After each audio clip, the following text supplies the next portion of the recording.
Good evening students. मैं आपको पढ़ा रहा था राजनीतिक दल, और जो पिछली हमने वीडियो बनाई उसमें हमने राजनीतिक दल क्या है इस पे बात करी।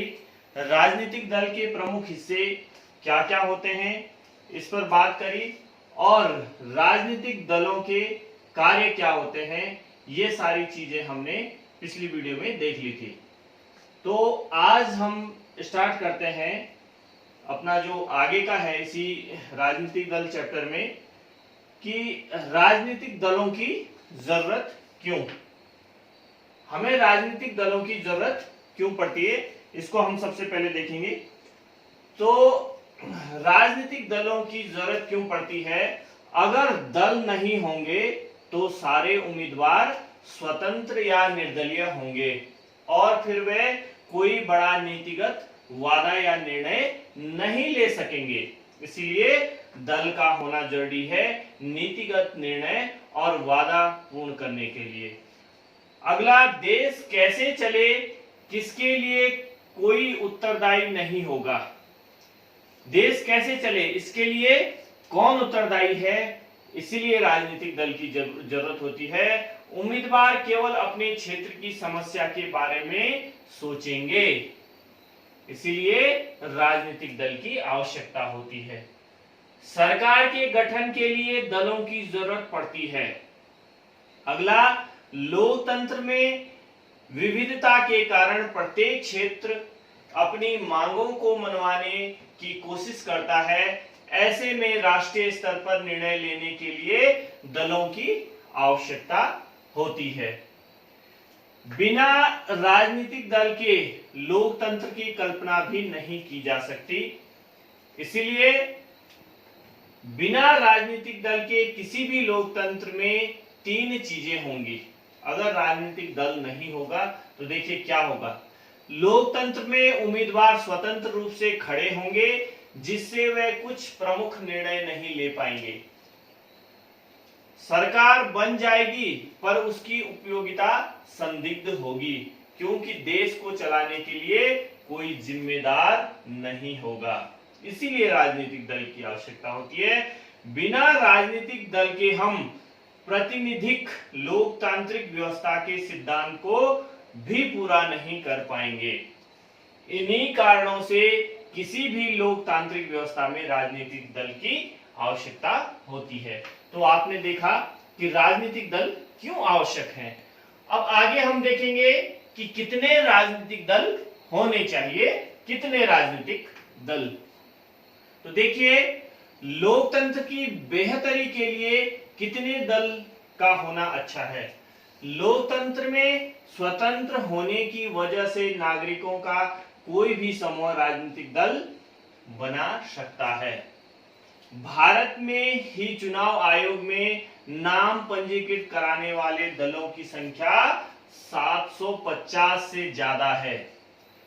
मुख्यतया तीन शासन व्यवस्था होती है: एक दलीय शासन व्यवस्था, दो दलीय शासन व्यवस्था और बहुदलीय शासन व्यवस्था। तो भारत में इनमें से बहुदलीय शासन व्यवस्था होती है। यहां पर हम कितने भी दल बना सकते हैं, समझ गए। आगे देखेंगे, सबसे पहले बात करेंगे एक दलीय शासन व्यवस्था क्या है। इस दलीय व्यवस्था में केवल एक ही दल सरकार बनाने और चलाने की अनुमति होती है। इसमें दूसरा कोई दल नहीं होता है, जैसे चीन में और वियतनाम में। एक दलीय व्यवस्था को अच्छा विकल्प नहीं मान सकते हैं, क्योंकि यह लोकतांत्रिक सिद्धांत को पूरा नहीं करता। क्योंकि लोकतंत्र में विपक्ष का होना जरूरी है, कम से कम दो दलों का होना आवश्यक है। क्योंकि किसी देश में एक दलीय शासन व्यवस्था है, वह लोकतंत्र देश नहीं है, क्योंकि वहां पर जनता के पास कोई दूसरा विकल्प नहीं है। अतः हम ये कह सकेंगे कि जो एक दलीय शासन व्यवस्था है ये लोकतंत्र का सही उदाहरण नहीं है। अब देखते हैं दो दलीय शासन व्यवस्था। इस दलीय व्यवस्था में केवल दो दल चुनाव में भाग ले सकते हैं। यहां अनेक पार्टी हो सकती है। ये ध्यान देंगे कि दो दलीय शासन व्यवस्था में केवल दो पार्टियां नहीं होंगी, अनेक पार्टियां हो सकती हैं। वह भी चुनाव लड़कर कुछ सीटें जीत सकती हैं, पर सिर्फ दो ही दल बहुमत पाने और सरकार बनाने के प्रबल दावेदार होते हैं।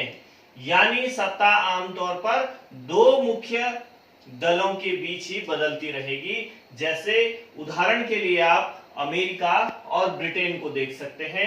ब्रिटेन में लेबर पार्टी और जो वहां पर रिपब्लिक पार्टी है, तथा अमेरिका में डेमोक्रेटिक और रिपब्लिक पार्टी मुख्य हैं। तो इस तरह से ये दो दलीय शासन व्यवस्था है, इसमें केवल दो ही दलों के इर्द गिर्द जो है सत्ता बदलती रहती है। आगे बात करते हैं बहुदलीय शासन व्यवस्था की। बहुदलीय शासन व्यवस्था में दो से ज्यादा दल चुनाव में भाग लेते हैं और दो से ज्यादा दलों के जीतने के अवसर होते हैं। जैसे भारत में आप देख सकते हैं यहां पर बहुदलीय शासन व्यवस्था है और जो बहुत सारे दल हैं, इसमें आप राष्ट्रीय दल और जो क्षेत्रीय दल हैं उनकी हमने विस्तृत चर्चा भी करी है। तो इस व्यवस्था में दो विशेषताएं होती है। इसमें मतदाता के पास एक से अधिक विकल्प होते हैं और इस समाज के हर समूह को अपना प्रदर्शन करने का मौका मिलता है। बहुदलीय शासन व्यवस्था के अवगुण भी बहुत सारे होते हैं। इसमें अगर दो से ज्यादा दलों के पास सत्ता आ गई तो गठबंधन की सरकार बनती है। जैसे इससे पहले यूपीए की गठबंधन सरकार थी, उससे पहले एनडीए की गठबंधन की सरकार थी। इसमें बहुत सारे दल जो हैं एक साथ मिलकर के, और इसमें दिक्कत ये होती है कि अगर गठबंधन की सरकार बनी तो जो दल गठबंधन करके आते हैं वो हमेशा जो मुख्य दल होता है उस पर दबाव बनाते हैं और सरकार गिरने का खतरा बना रहता है। जिसमें कुछ दल मिलकर की सरकार बनाते हैं जिससे राजनीतिक असंतुलन भी आ सकता है। तो ये थी बहुदलीय शासन व्यवस्था और इसके दोष। अब सवाल आता है कि इनमें से कौन सी प्रणाली बेहतर है। तो हर देश के समाज की प्रकृति और विभाजन का इतिहास अलग अलग होता है। कोई भी दलीय व्यवस्था किसी भी देश में किसी भी स्थिति में बिल्कुल सही नहीं हो सकती है। तो यानी कि ये जो दलीय व्यवस्थाएं होती हैं ये उस देश की प्रकृति, इतिहास और वहां की जो भौगोलिक स्थिति है, वहां का जो आपका पॉपुलेशन है उस पर भी ये निर्भर करता है।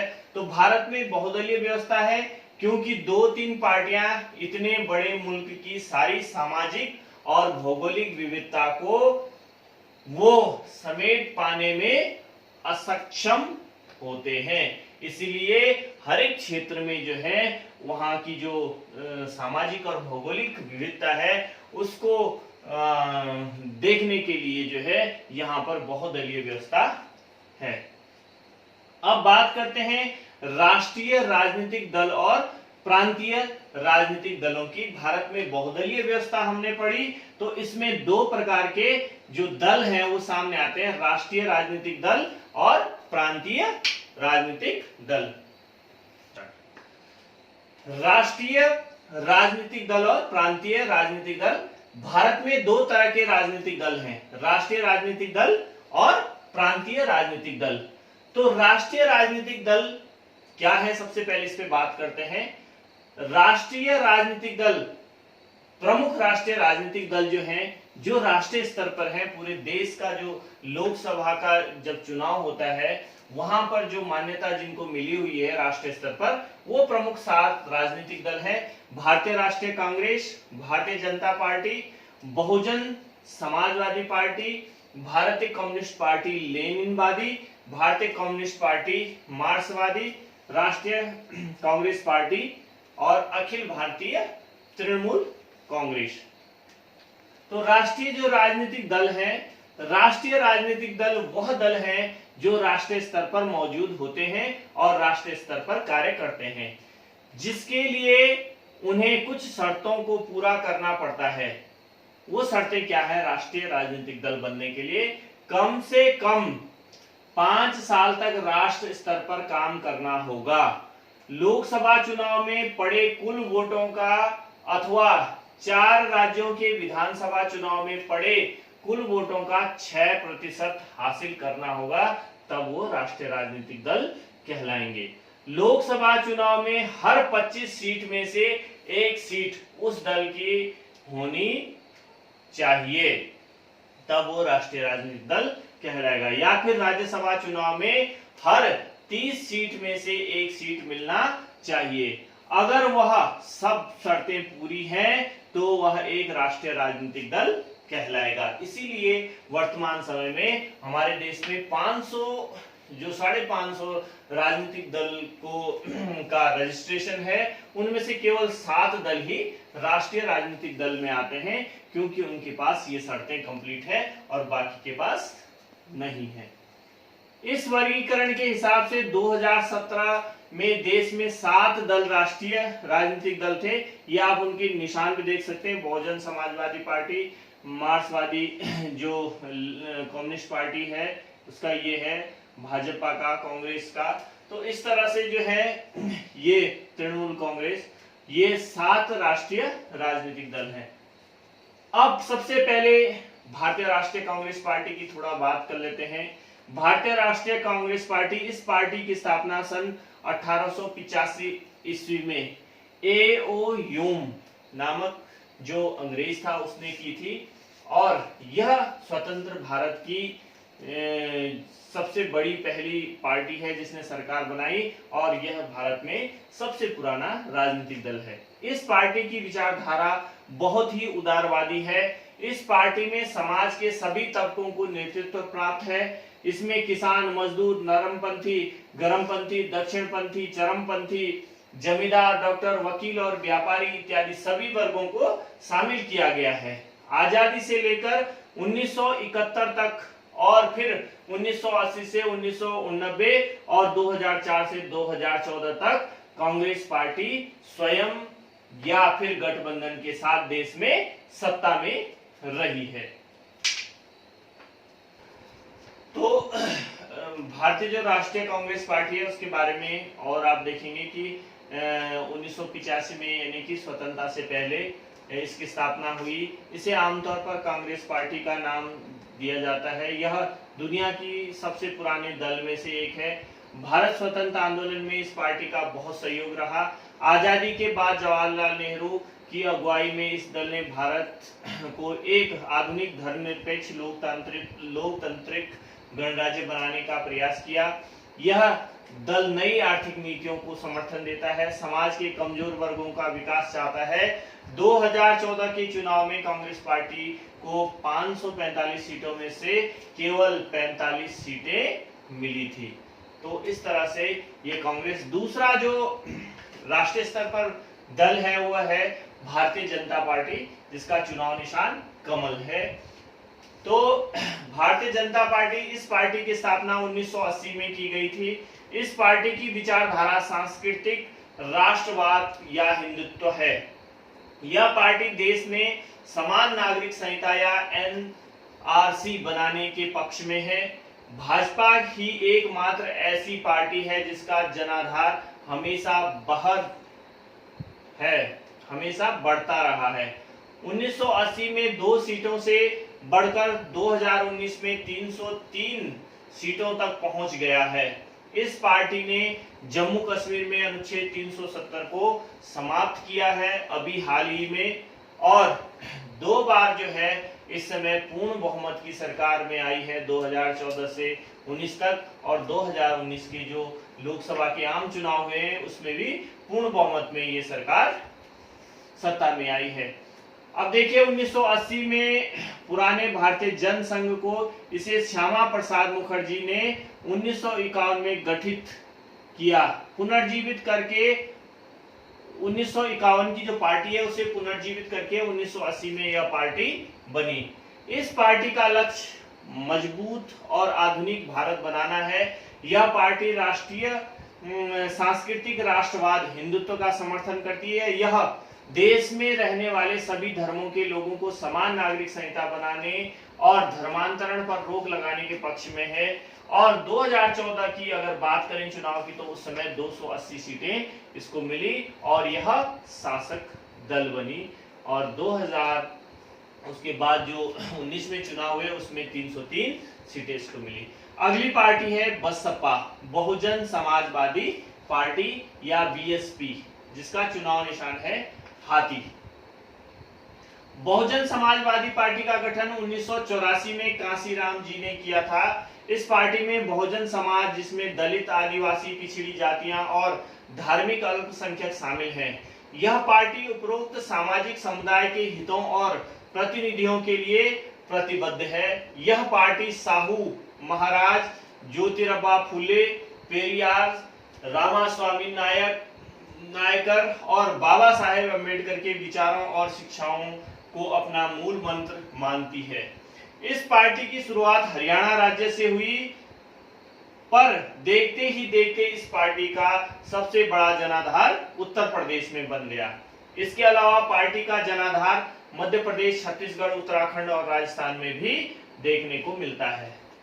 ये देखिए, ये कांसीराम जी की आप फोटो देख रहे हैं। 1984 में इनके नेतृत्व में हुई, आदिवासी, पिछड़ी जातियों और अल्पसंख्यकों के समर्थन करती है और इस पार्टी का मुख्य आधार उत्तर प्रदेश में है, उत्तराखंड में है। 2014 के चुनाव में इस पार्टी को एक भी सीट नहीं मिल पाई। अगली पार्टी है भारतीय कम्युनिस्ट पार्टी, जिसका चुनाव निशान ये दरांती और नाच की बाली है। तो भारतीय जो कम्युनिस्ट पार्टी है, इस पार्टी की स्थापना सन 1925 ईस्वी में हुई। यह पार्टी रूसी विचारधारा लेनिनवाद से बहुत प्रभावित है, इसलिए इस पार्टी की विचारधारा समाजवादी है। यह पार्टी अमेरिका द्वारा अपनाई गई पूंजीवादी विचारधारा का विरोध करती है।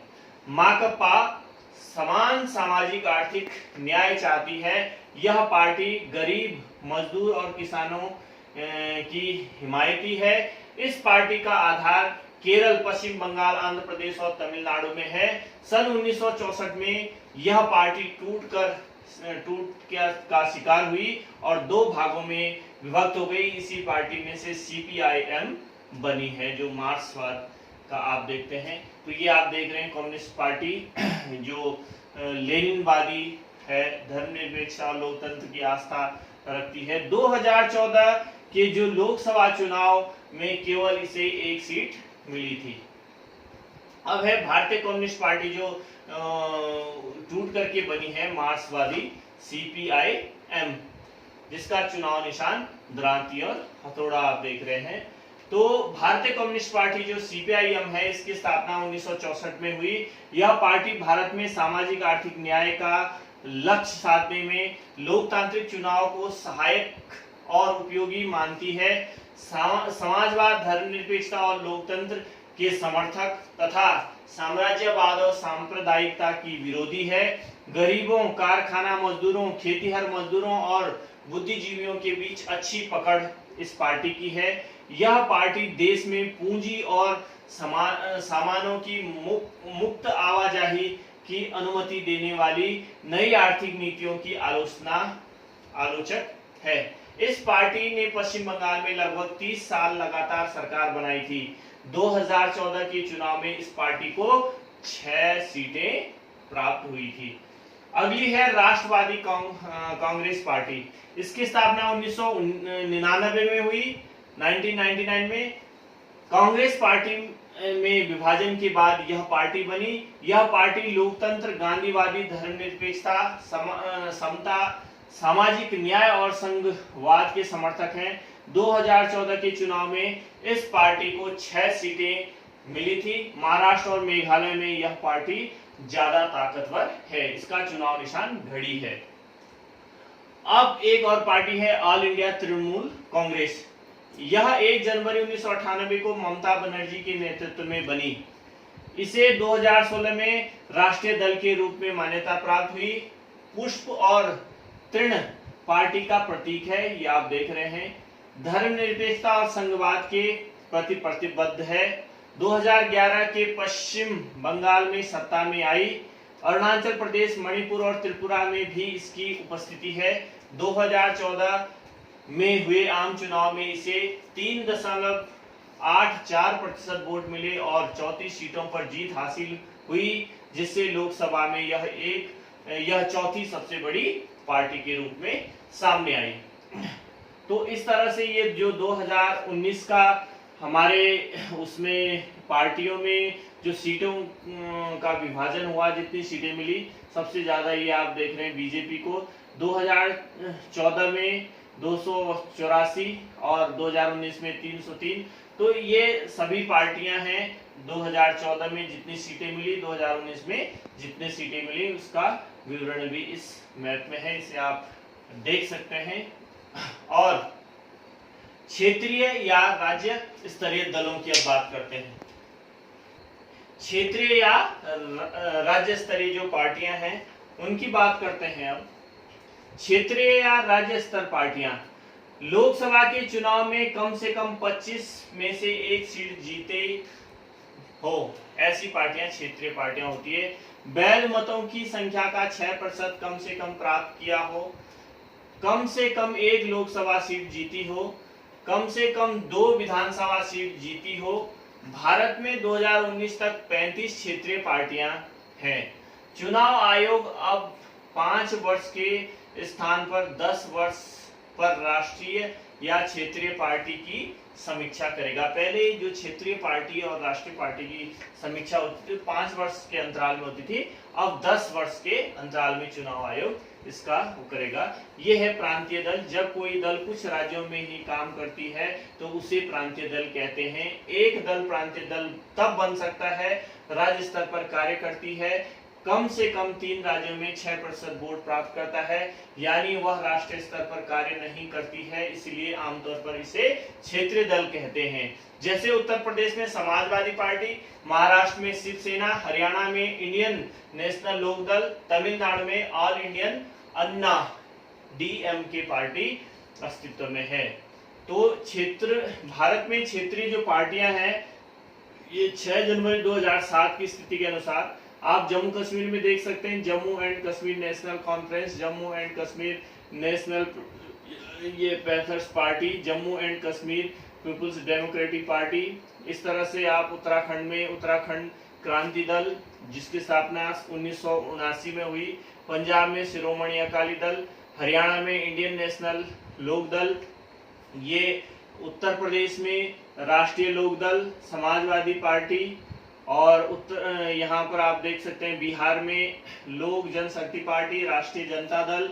इस तरह से सिक्किम में Sikkim Democratic Front Party, Assam में Assam United Democratic Front Party, Asom Gana Parishad, और अरुणाचल प्रदेश में अरुणाचल कांग्रेस, नागालैंड में नागालैंड पीपल्स पार्टी। ये उत्तरीय जो भारत है वहां की है, और ये दक्षिण भारत की पार्टियां हैं। इन्हें आप देख लेंगे इनको, और ये नोट कर लेंगे कौन कौन सी किस राज्य में है, हमने निशान लगा रखे हैं, कब वो अस्तित्व में आई, कब उनको जो क्षेत्रीय दल का दर्जा प्राप्त हुआ, ये आप अपने आप नोट कर लेंगे। तो दलों के लिए चुनौतियां क्या होती हैं इस पर बात करते हैं। अभी आपने राष्ट्रीय दल और क्षेत्रीय दल को विस्तार से पढ़ा। तो राजनीतिक दलों की चुनौतियां हैं पार्टी के भीतर आंतरिक लोकतंत्र का न होना, यानी कि पार्टी के अंदर ही जो भीतरघात होता है या आंतरिक लोकतंत्र नहीं होने के कारण राजनीतिक दलों को चुनौतियां मिलती हैं। वंशवाद की चुनौती सबसे बड़ा इस समय भारत देश में देखने को मिलता है कि जो नेता होता है वो चाहता है कि मेरा ही वंशज जो है इस राजनीति में आए, दूसरों को नहीं चाहते हैं। राजनीतिक दलों में पैसा और आपराधिक छवि वाले लोग का प्रवेश, ये बहुत बड़ी चुनौती है। यहाँ पर ज्यादातर लोग अपराधी छवि के आपको देखने को मिलेंगे, और जो पैसे वाले लोग हैं वो राजनीतिक दल में आसानी से अपने अस्तित्व बना लेते हैं। सार्थक विकल्प की कमी होती है, ये भी बहुत बड़ी चुनौती है। अभी तक हमने देखा कि लोकतांत्रिक कामकाज के लिए राजनीतिक पार्टियां कितनी महत्वपूर्ण है, परंतु कामकाज को करते समय राजनीतिक दलों को जो चुनौतियां मिलती हैं, ये अभी हमने बताया कि पार्टी के भीतर जो है लोकतंत्र का न होना, राजनीतिक दल के जो प्रमुख नेता होते हैं सारी शक्तियां उनके हाथों में सिमट जाती है, जितने भी प्रमुख निर्णय होते हैं वो वही लेते हैं। पार्टी के सदस्य ज्यादा कुछ नहीं कर सकते। पार्टियों के पास न सदस्यों की खुली सूची होती है, न नियमित रूप से संगठित बैठक होती है। इसके आंतरिक चुनाव भी नहीं होते हैं, यानी कि राजनीतिक दल के जो सिद्धांत और नियम है उसका पालन नहीं किया जाता है। वंशवाद की चुनौती होती है। वंशवाद का अर्थ शीर्ष पर जो पद होते हैं हमेशा पारिवारिक लोग ही उनका आना जाना होता है। इससे राजनीतिक दल में जो काबिल और मेहनती सदस्य शीर्ष पर नहीं आ सकते हैं। यह दल के अन्य सदस्यों के साथ अन्याय होता है और यह लोकतंत्र के लिए अच्छी खबर नहीं है, क्योंकि इससे अनुभवी और बिना जनाधार वाले लोग ताकत वाले पदों पर पहुंच जाते हैं। पैसा और आपराधिक जो तत्व है उसकी बढ़ती घुसपैठ है। इसमें राजनीतिक दल का लक्ष्य होता है चुनाव को जीतना। इसके लिए कोई भी जायज नाजायज तरीका अपनाने से वे परहेज नहीं करते। वह ऐसे ही उम्मीदवार उतारते हैं जिनके पास काफी पैसे होते हैं या जुटा सकते हैं। कई बार पार्टियां चुनाव जीत सकने वाले अपराधियों का भी समर्थन करती है या उनको मदद करती है। दलों को कैसे सुधारा जा सकता है? नंबर 1, दल बदल जो कानून है उसके माध्यम से। इस कानून के तहत कोई भी विधायक और सांसद चुनाव के बाद अपने राजनीतिक दल को नहीं बदल सकती। इससे उनको नई पार्टी में जगह तो नहीं मिलती और उन्हें अपना सीट भी गंवानी पड़ती है। शपथ पत्र। उच्चतम न्यायालय ने पैसों और अपराधियों का प्रभाव कम करने के लिए यह आदेश जारी किया। इस आदेश के द्वारा चुनाव लड़ने वाले हर उम्मीदवार को अपनी संपत्ति का और अपने खिलाफ चल रहे आपराधिक मामलों का ब्यौरा एक शपथ पत्र के माध्यम से देना अनिवार्य कर दिया है। इस तरह से दलों को कैसे सुधारा जा सकता है ये, और आंतरिक जो अनिवार्य चुनाव है वो कराए जाने चाहिए दल के अंदर, जिससे जो है दलों को सुधारा जा सकता है। अब है राजनीतिक दलों में जो हमने सुधार की बात करी, हमने डिटेल में देख लिया किस तरह से, इसको आप देख लेंगे किस तरह से जो है राजनीतिक दलों को सुधारा जा सकता है। इसके अलावा राजनीतिक दलों में सुधार के कुछ सुझाव हैं। चुनाव से पहले चुनाव संबंधी मशीनों की सही तरीके से जांच की जाए ताकि उनका दुरुपयोग ना कर सके। राजनीतिक दलों में उम्मीदवारों की संख्या थोड़ी कम कर देनी चाहिए। मतदाता सूची को बार बार नवीकरण किया जाए ताकि पुराने मृत एवं फर्जी मतदाता को हटा दिया जाए और नए उम्मीदवारों का नाम जोड़ा जाए। चुनाव में वोट डालना अनिवार्य कर देना चाहिए। कुछ टिकट को महिलाओं के लिए आरक्षित करना चाहिए। तो इस तरह से ये राजनीतिक दलों को हम सुधार सकते हैं। और इस तरह से हमारा जो ये लेसन है राजनीतिक दल, ये हमने 2 वीडियो में कंप्लीट करा। ये वीडियो थोड़ी बड़ी हो गई है और इस तरह से हम जो राजनीतिक दल है इसे पढ़ेंगे और इसके नोट्स तैयार करेंगे।